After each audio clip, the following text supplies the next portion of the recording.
இந்த வீடியோவில் அவுட்லைன் எப்படி கிரியேட் பண்ணுறதுன்னு பார்க்க போகிறோம். ஃபஸ்ட்டு செலக்டில் சப்ஜெக்ட் செலக்ட் பண்ணிக்கிறேன்.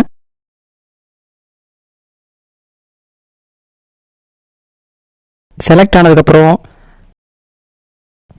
Ctrl+J ப்ரெஸ் பண்ணி ஏதோ காப்பி எடுத்துக்கிறேன்.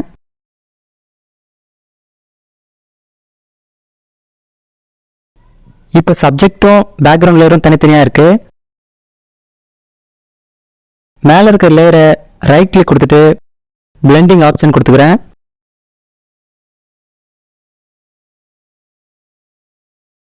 இதில் ஸ்ட்ரோக் அப்படின்ற ஆப்ஷனை செலக்ட் பண்ணிக்கிறேன். பொசிஷன் பார்த்தீங்கன்னா அவுட் சைட் கொடுத்துக்கிறேன். அவுட்லைன் எந்த அளவுக்கு வேணுமோ அந்த அளவுக்கு இன்க்ரீஸ் பண்ணிக்கோங்க. அண்ட் இதில் கலரும் சேஞ்ச் பண்ணிக்கலாம். கலர் அப்படின்ற ஆப்ஷன் மேலே டபுள் கிளிக் பண்ணிங்கன்னா இந்த மாதிரி டேப் ஓப்பன் ஆகும். அதில் நம்மளுக்கு தேவையான கலரை சேஞ்ச் பண்ணிக்கலாம்.